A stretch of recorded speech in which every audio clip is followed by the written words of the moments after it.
Un dels meus grans i més impactants records de l'adolescència va ser, per algun motiu més o menys estrany, el moment que esdevindria el meu primer contacte amb la teoria de nombres. El dia que vaig aprendre que tot nombre natural és divisible per 3 si i només si la suma dels seus dígits també és divisible per 3. Aquesta propietat és molt directa de comprovar amb nombres naturals petits. Per exemple, 18 és divisible per 3 i les xifres sumen 9, que es pot dividir per 3 de forma entera.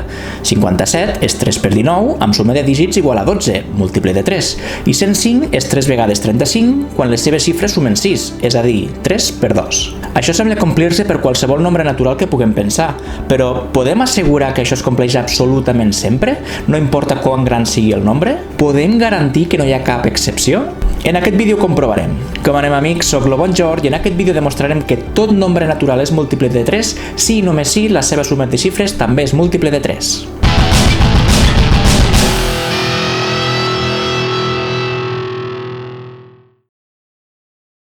Començarem definint l'enunciat de la propietat que volem demostrar, treballant primer els nombres naturals de manera general.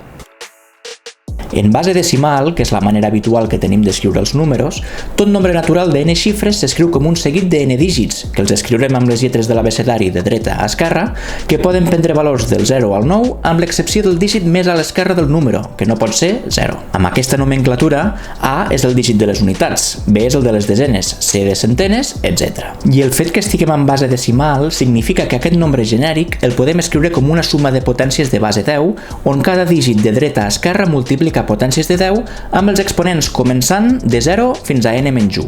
Així, per exemple, 2347 s'escriu com 7 que multiplica 10 a la 0, més 4 que multiplica 10 a la 1, més 3 per 10 al quadrat, més 2 per 10 al cub. Cal notar que això aplica per tot nombre natural de n dígits. Amb aquesta designació ja podem definir correctament l'enunciat. Sigui x sub n un nombre natural de n xifres expressable com la suma de potències de 10 com hem vist.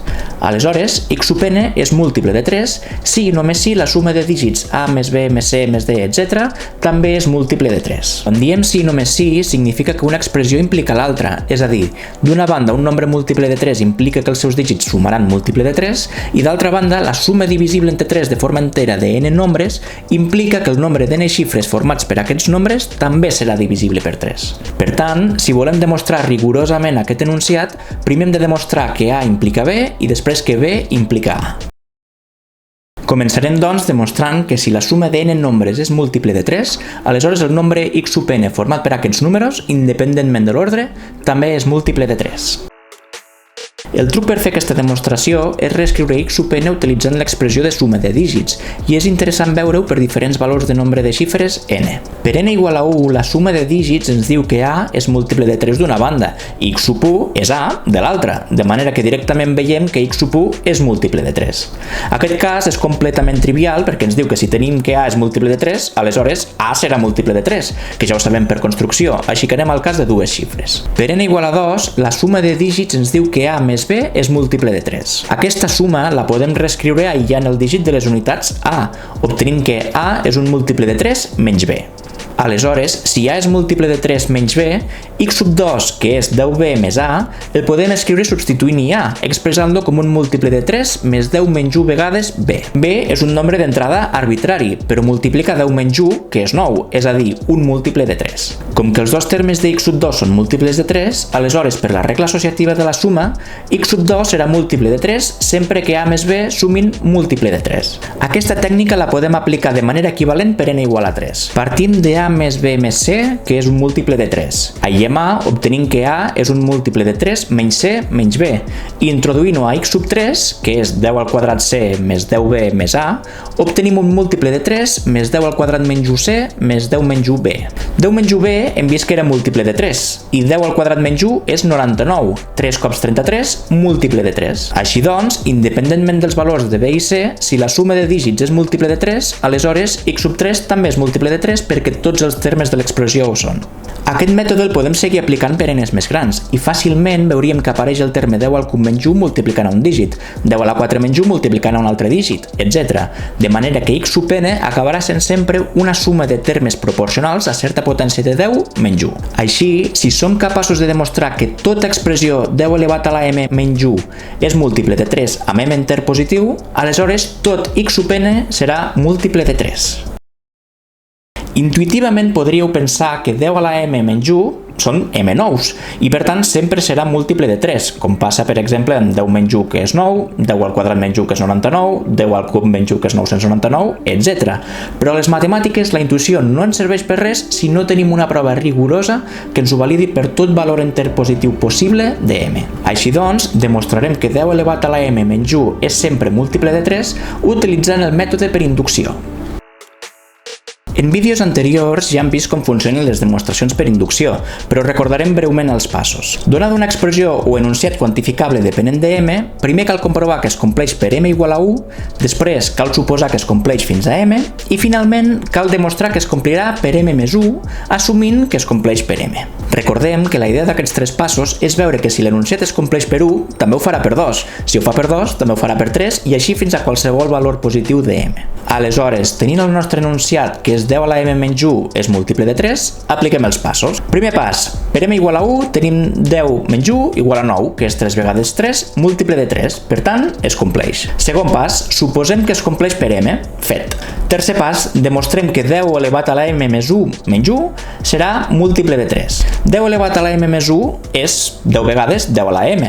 Aleshores, si restem i sumem 9 unitats i les agrupem amb l'1 que està restant, tenim 10 per 10 elevat a la m menys 10 més 9. Si traiem 10 de factor comú, obtenim 10 que multiplica 10 elevat a la m menys 1 més 9. I amb això ja hem acabat, perquè dels dos termes que hi ha, 10 elevat a la m menys 1 és múltiple de 3 perquè al pas 2 estem assumint que es compleix que 10 elevat a la m menys 1 és múltiple de 3 i 9 és múltiple de 3 com hem vist al pas 1. Així doncs, si els dos termes són múltiples de 3, aleshores 10 elevat a la m més 1 menys 1 és múltiple de 3. Com que es compleixen tots els passos, podem dir formalment que 10 elevat a la m menys 1 és múltiple de 3 per tot m enter positiu. I com que requeríem només d'aquesta condició per acabar de demostrar que si la suma de dígits d'un número és múltiple de 3, llavors el nombre és múltiple de 3, hem aconseguit demostrar la primera expressió.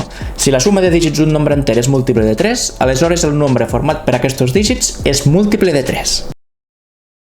Ara tractarem la implicació complementària. Partirem d'un nombre x supene múltiple de 3 i demostrarem que necessàriament la suma de dígits també serà múltiple de 3. Tal com hem treballat abans, partim d'un nombre d'n xifres x sub n que s'escriu com suma de potències de base 10 i és igual a un múltiple de 3 per construcció. Per tal de veure què passa amb la suma de dígits, ens interessa introduir l'expressió de la suma de dígits a més b més c més d, etc. dins de x sub n.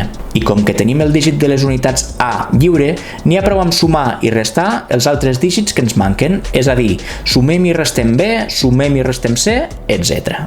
El punt clau aquí és fixar-nos que si agrupem els dígits que estan restant amb les potències de 10, obtenim una suma de potències de 10 elevat a la n menys 1 més la suma de dígits que buscàvem igual a un múltiple de 3. Abans hem demostrat que tota expressió 10 elevat a la n menys 1 és múltiple de 3, de manera que tenim una suma de múltiples de 3 més la suma de dígits igual a un múltiple de 3.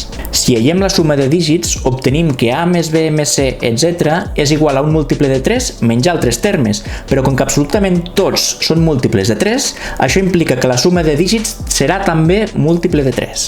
Per tant, si el nombre és múltiple de 3, la seva suma de dígits també ho serà. I amb això ja hem acabat. Si d'una banda hem demostrat que quan la suma de n dígits és múltiple de 3 implica que el nombre format per aquests nombres també serà múltiple de 3, i d'altra banda hem vist que tot nombre múltiple de 3 implica que la seva suma de dígits és múltiple de 3, obtenim que tot nombre natural és múltiple de 3 si i només si la seva suma de xifres és múltiple de 3, tal com volíem demostrar. I això és tot. Hem pogut demostrar que la propietat dels múltiples de 3 i la suma dels seus dígits divisible per 3 es compleix absolutament sempre i ho hem aconseguit formalment aplicant mètodes d'inducció. Aquesta és una de les moltes interessantíssimes propietats que ens brinda la teoria de nombres que, degut a la seva simplicitat i aplicabilitat directa, és de les primeres que ens ensenyen i de les que millor record guardem alguns. Si us ha agradat el vídeo, deixeu un m'agrada, subscriveu-vos al canal i compartiu el vídeo i ens veiem a la propera. Adeu, amics!